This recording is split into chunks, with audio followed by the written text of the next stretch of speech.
Caïn eut peur, puis il se dit qu'il était vivant, et il comprit que la mort n'était qu'une fumisterie.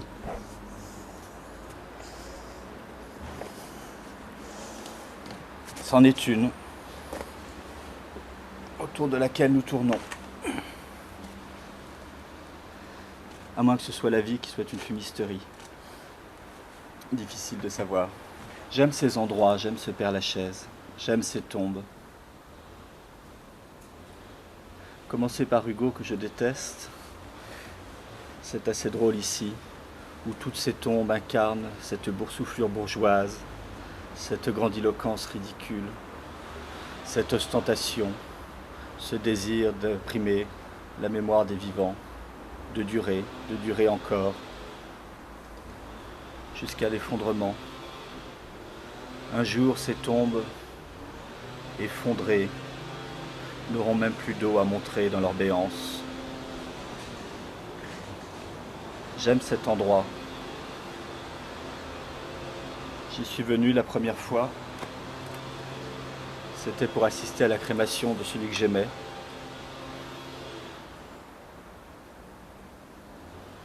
J'étais tout seul. J'étais tout seul avec mes pleurs. J'avais 20 ans. Je n'avais pas d'amis. Je suis reparti avec mes pleurs.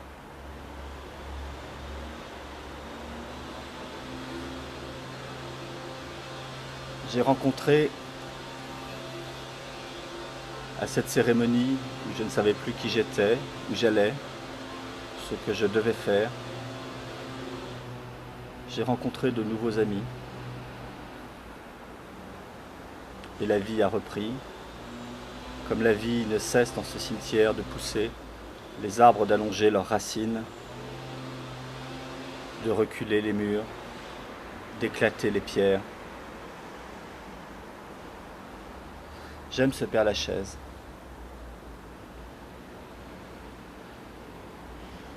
La mort qu'on évacue un peu vite aujourd'hui,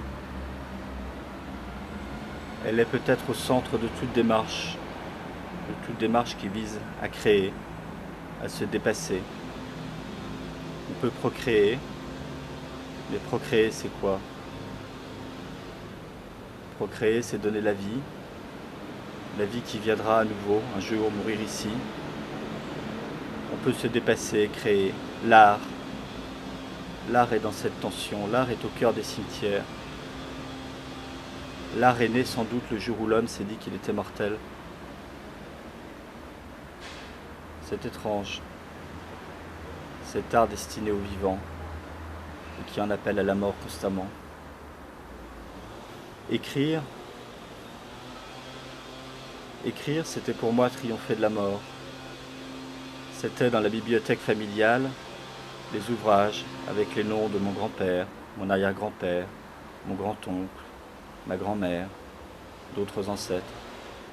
Il me semblait que, comme une nécessité, je devais moi aussi avoir mon nom imprimé sur un ouvrage. Il me semblait qu'ainsi, quelque chose resterait, quelque chose de plus important que moi, quelque chose qui dise moi et qui me dépasse en même temps. C'est peut-être une erreur, je ne sais pas. Quelquefois je me dis que toute écriture, toute mon écriture, souffre de ce baiser monstrueux avec la mort. C'est peut-être aussi ce qui lui donne son regard, je ne sais pas. Écrire, commencer un livre, inventer une histoire, finir une histoire, et après. Le premier livre, le premier jour, la récupération du manuscrit, non pas du manuscrit, la récupération du livre avec le nom sur la couverture, ça avait été une joie intense. Il me semblait qu'enfin, je n'étais pas né pour rien. Pourtant, chaque fois que je rentre dans une bibliothèque ou dans une librairie, quand je vois tous ces corps de livres, alignés, serrés les uns contre les autres. Ces milliers de livres, ces millions de livres. Il me semble brusquement que tout cela est vain.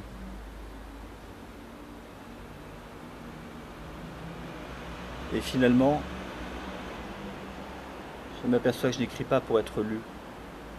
Je ne m'écris plus pour avoir un livre quelque part rangé sur une étagère. Alors pourquoi? Pour soi. On écrit pour soi, on crée pour soi. On crée pour inventer quelque chose qui se révèle à soi.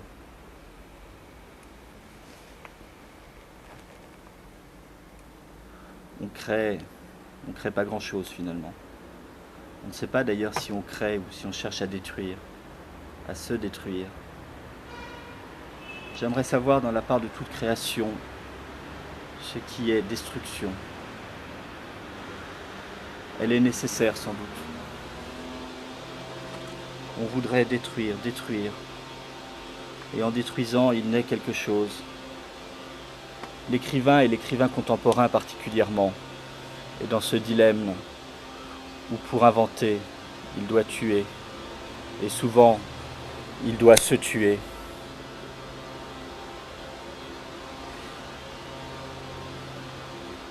Il doit se brûler. Il doit se consumer.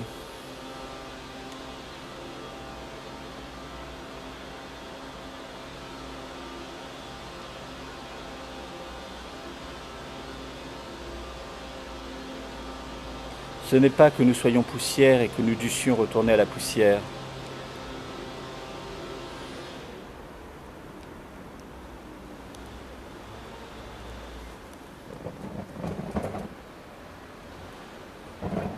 Encore que.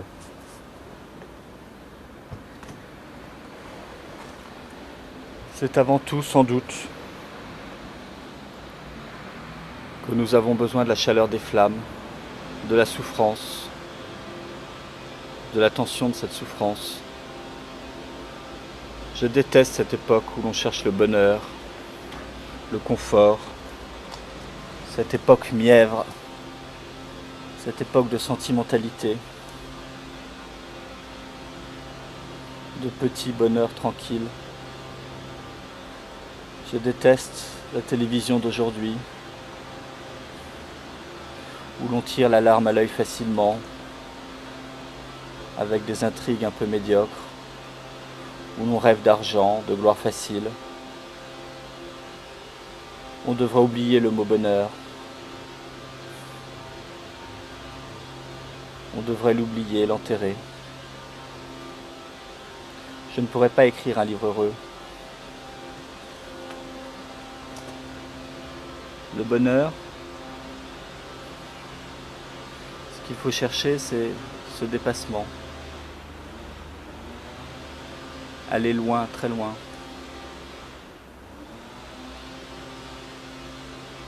Aller vers le plaisir peut-être, la joie. Le bonheur, non. Ici, au Père-Lachaise, c'est comme une métaphore. C'est une ville dans la ville, avec ses promeneurs debout et ceux, rêveurs, qui sont allongés. Et nous qui marchons, qui restons ici, nous savons qu'un jour, nous aussi, nous serons allongés, réduits en poussière, et après. C'est fascinant le temps qu'on peut perdre à 20 ans pour chercher le sens de la vie.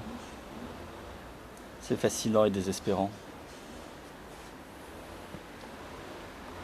On le trouve, oui, on le trouve à 20 ans. On se dit que le seul sens qui soit, c'est le sens des sens, le plaisir. Alors on se raccroche à ce qu'on a, le sexe. Avoir la main sur son sexe en érection, c'est se sentir fort, en faire quelque chose, l'entrer, pénétrer, être pénétré. Ce sont des moments intellectuels autant que physiques, des moments où l'esprit sent quelque chose qui n'est pas dans les mots et qui lui dit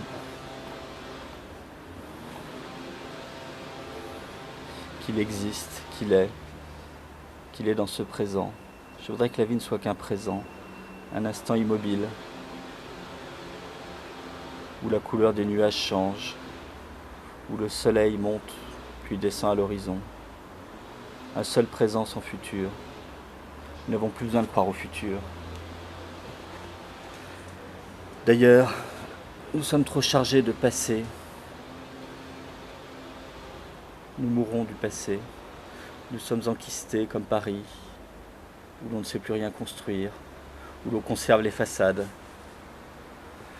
où l'art contemporain, l'architecture contemporaine est désolante, ou pour un monument public qui appelle à l'imagination, il y a 100 façades refaites à l'identique. C'est un musée, Paris. Nous n'osons plus rien jeter, nous ne voulons plus détruire, nous voulons conserver des traces, et nous n'en laisserons aucune. J'aimerais quelquefois qu'on retrouve l'innocence du XVIIIe siècle, du XIXe siècle. On ne peut plus imaginer cette frénésie qu'il y avait à l'époque de brûler ses meubles et de brûler ses maisons pour en construire de nouvelles dans le goût de l'époque. Il y a un conservatisme étonnant. Étonnant parce que ce n'est pas un conservatisme de possédant, ce n'est pas un conservatisme de droite, c'est un conservatisme de masse, effrayant comme la masse. Ne rien toucher, laisser à ses enfants le passé dont on a hérité. Ils s'en foutent, les enfants. On ferait mieux de se concentrer sur ce qu'on a à faire aujourd'hui. La vie est courte, elle est scandaleusement courte, elle est scandaleuse la vie. Vivre, c'est un défi permanent, et chaque instant perdu, chaque instant où l'on ne fait rien, chaque instant où l'on se consacre à sauvegarder le passé, c'est un instant mutilé, c'est un instant qu'on a volé. À qui? Peut-être à personne, mais on l'a volé, c'est sûr. Écrire, c'est inventer des instants gratuits, des instants qu'on donne à qui veut les prendre. À personne peut-être, mais ils sont donnés. Chaque seconde, chaque jour, oui, chaque jour de ma vie, je me dis qu'est-ce que tu fais, à quoi ça rime, qu'as-tu fait, quel temps as-tu perdu, toute cette énergie pour vivre, pour gagner de l'argent, pour le dépenser, cette fatigue infinie. Je voudrais que chaque jour soit consacré à quelque chose, qu'au coucher je me sente enrichi, que j'ai lu, que j'ai découvert, que j'ai rencontré. Peut-être même quelquefois aimerais-je aimer.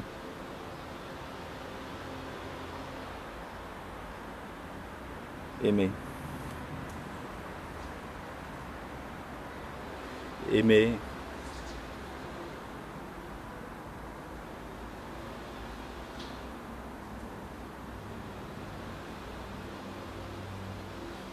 Mais même si je n'aime pas, je désire. Et quand je désire, je sais que je m'éloigne. Je m'éloigne de cette tension. Je m'éloigne de moi. Les désirs, disait Lermontov, à quoi bon ces poursuites sans fin? C'est vrai et c'est si faux. Tout désir atteint est aboli, détruit. Mais le désir nous pousse aussi, me pousse. Je voudrais être sans désir et je suis plein de désir. Je voudrais ne pas être et je sais être plein de vie. Je voudrais créer et je ne suis pas capable d'y consacrer du temps. Je voudrais être ici et je voudrais être ailleurs. Il y a dans les contradictions qui sont les nôtres, qui sont banales, il y a de ces contradictions quelque chose d'important. Savoir les saisir, savoir non pas les trancher mais les cajoler. Savoir des contradictions, faire ressortir des choses neuves. C'est peut-être ça, ce qu'il y a à faire. C'est peut-être en agitant des choses banales, en les regardant un peu autrement, en les vivant un peu autrement, en agitant une étrangeté toute relative, faire apparaître des idées, des sentiments parfois. Oui, c'est ça que j'aimerais arriver à faire. Écrire, ce n'est pas un projet, ce n'est pas une ambition. Peindre peut-être, faire des films, créer de la musique. Mais écrire, non. Écrire, c'est pas grand-chose au fond, mais c'est cette pas grand-chose un peu miraculeux tout de même, d'agiter des mots, de construire des phrases, d'utiliser un abécédaire à 26 lettres, de A à Z et de Z à A, secouer, secouer encore, et puis il en sort quelque chose, parfois rien. C'est étonnant qu'avec 26 lettres, on ait pu autant dire, autant écrire. C'est étonnant comme notre ADN est étonnant. Après tout, nous ne sommes faits que de quelques atomes de base.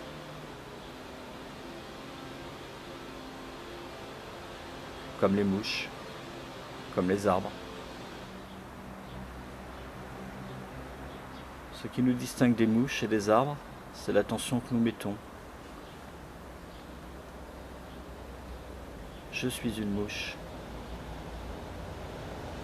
Je suis un arbre. Mais je suis beaucoup plus qu'un arbre et qu'une mouche. Écrire, c'est cela. C'est dire, je suis une mouche qui pense. Je suis un arbre qui réfléchit. Écrire, c'est poser des paroles, c'est faire un acte. Et c'est pouvoir après le regarder. C'est prendre de la distance. On n'en fait rien. On s'attelle à un autre livre. On essaie encore de prendre de la distance. Et plus on prend de la distance, et plus on s'enfonce en soi.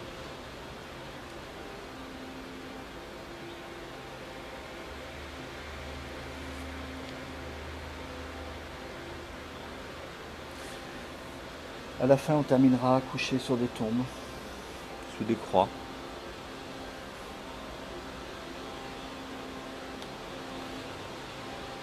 Cette mort au bout du chemin, elle a si peu d'importance. Qu'importe que nous ayons été, qu'importe que nous ne soyons plus. Mais si le présent seul compte, si l'instant est une éternité, alors ces croix ne veulent rien dire. Et l'énergie que nous mettons dans l'instant donné, cette énergie-là, elle est elle aussi intemporelle, immortelle.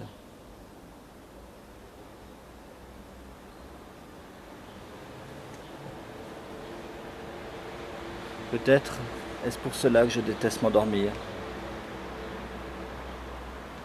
Comme si baisser la garde, c'était un danger qu'il fallait éviter. Comme si fermer les yeux, c'était les fermer pour toujours, c'était renoncer.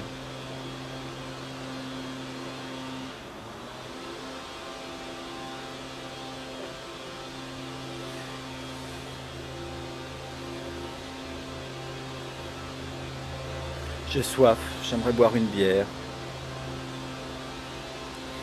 fraîche. J'aimerais courir au bord de la mer, j'aimerais nager. Et tous ces petits désirs et tous ces petits plaisirs, je les déteste en même temps. Parler des autres, parler de soi. Écrire sur soi, écrire sur les autres, et après, et après, et après. Après, Ce n'est pas une question. Voilà la vie. Ne pas poser la question d'après, ne pas poser la question d'avant, brûler ce qu'il y avait avant. Oublier ses racines, oublier la famille, oublier le regard des autres, ce regard qui blesse, ce regard qui mutile, ce regard qui construit. On rêve à la fois d'une solitude infinie et en même temps des autres, des amis, d'une fraternité qu'on aimerait trouver. On la cherche. Et nous, Parisiens, et nous, pédales parisiennes, et nous, jeunes cadras branchés, nous la cherchons, nous allons au Cox. On boit, j'aime boire, on rit bêtement. On rit à se saouler, on dîne, on va dans les backrooms, on baise encore. On satisfait le corps, et on est heureux de satisfaire. Et rien. Et rien. On se réveille à côté d'un corps ou on se réveille seul. On se dit, travaille. On travaille, on écrit, on s'isole, on oublie les autres pour être plus près d'eux, et puis on revient, on retourne dans les bars et on boit. J'ai aimé les bars, ça a été ma vie. Le soir dans les bars, boire, rire avec William, rire avec Ern, rire avec Dominique, rire avec Jérôme, rire avec Pierre. On a beaucoup ri, et ça ne se voit pas. On a beaucoup ri, pas parce que la vie est tragique, on a beaucoup ri parce que le rire, c'est une politesse qu'on doit aux autres. Parce que rien n'est grave, parce qu'à l'échelle du sérieux et du non-sérieux, on ne sait pas où placer le curseur. Il n'y a pas de curseur d'ailleurs. Il faudra avancer dans la vie sans montre, sans notion du temps.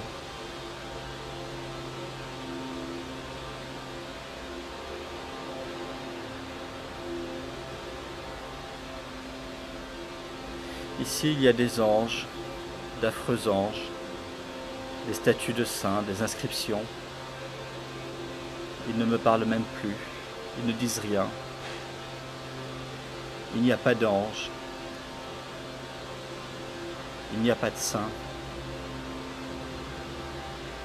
Il n'y a pas d'ange et il n'y a pas de saint dès qu'on n'y croit plus.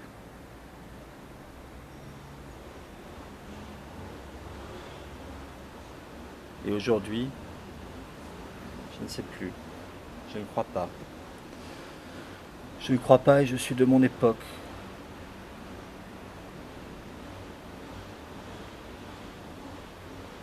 Croire, c'est espérer. Personne n'espère. On veut, on n'espère pas. Et pourtant, au-delà de cette absence de croyance, on continue chaque jour à se lever, à se laver, à se raser parfois. On termine chaque jour commencé avec une force, avec une énergie. Et cette énergie,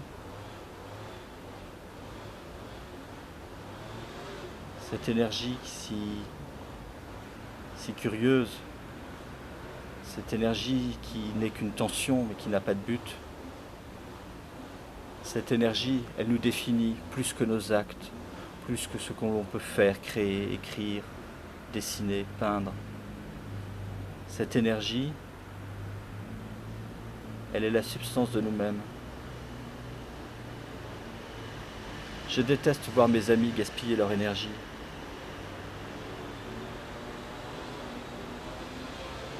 Je leur reproche.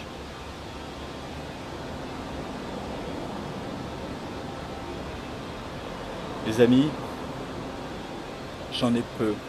J'ai une confiance absolue en eux. Je les aime pour ce qu'ils sont. Je les aime encore plus pour ce qu'ils deviendront. Et je souffre chaque fois qu'ils s'éloignent de ce qu'ils doivent devenir. Car nous ne savons pas pourquoi, nous ne savons pas comment. Et nous sommes tous en devenir. J'aime, chez mes amis, observer les éclosions.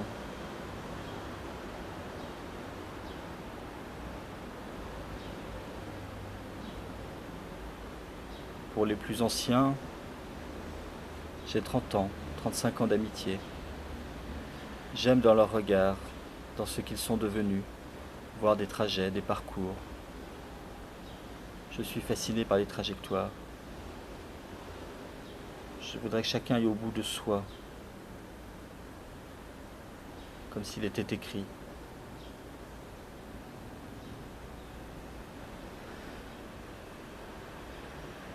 C'est une contradiction. C'est une contradiction, oui. Mais nous avons tous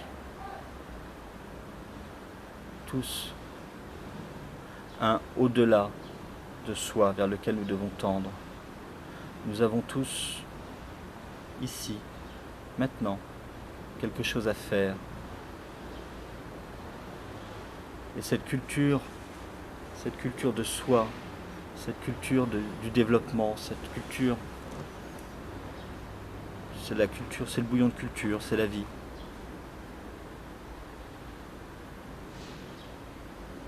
Ici, au Père-Lachaise, les corps n'ont plus rien à dire. Les corps sont décomposés. Il y a bien longtemps qu'ils ont rendu leur méthane, qu'ils se sont transformés.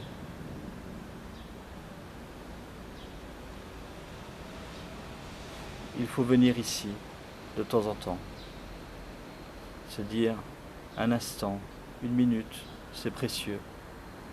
Je ne voudrais pas qu'un jour je me dise « Merde, j'ai gaspillé ce temps, j'ai gaspillé ces minutes, j'ai gaspillé ces heures. Je n'ai pas fait ce que je devais faire, ce que je pouvais faire. »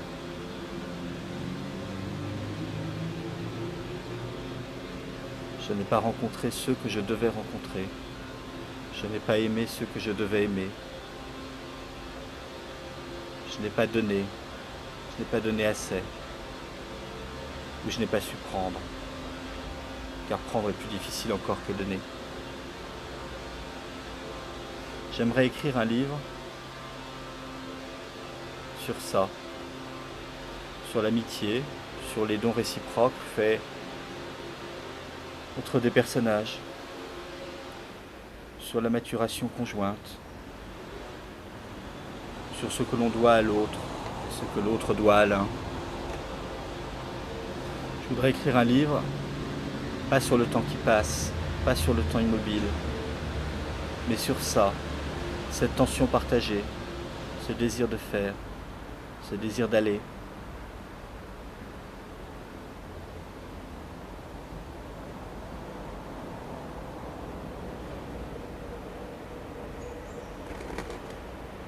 Il y a des jours sans soleil et des jours avec trop de chaleur. Il y a des jours sans vent. Et nos vies aussi parfois sont encalminées. On ne bouge plus, on ne dérive pas, on ne sent aucun courant. On est comme un voilier en perdition, immobile, dans une mer d'huile. Et c'est l'instant où on vous saisit, là, c'est votre petite esquif, sans mouvement.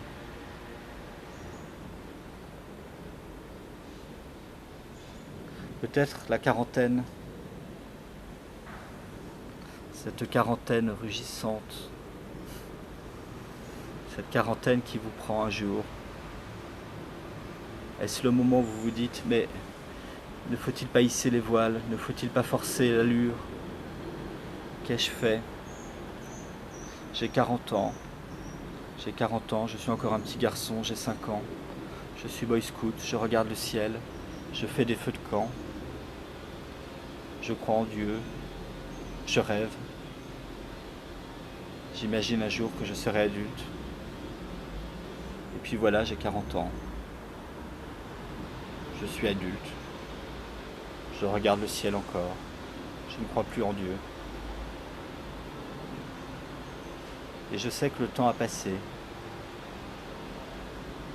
Et que le temps qui reste, le temps qui m'est donné, je n'ai pas le droit de le tuer, je n'ai pas le droit de le gaspiller. Je voudrais moissonner. Je voudrais faire des gerbes et les lier.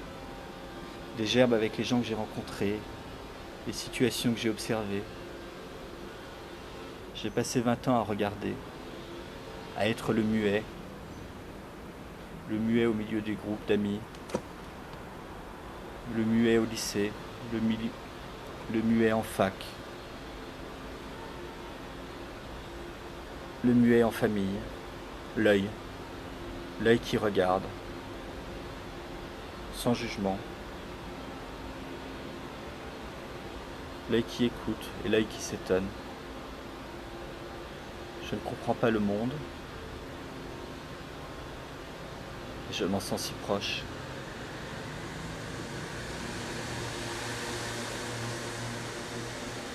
Maintenant, il est temps de se redresser, de faire autre chose. Il est temps, à 40 ans, d'être adulte, de transformer les rêves en réalité, d'accepter les réalités quand elles sont différentes des rêves. Il est temps de se dire, fonce.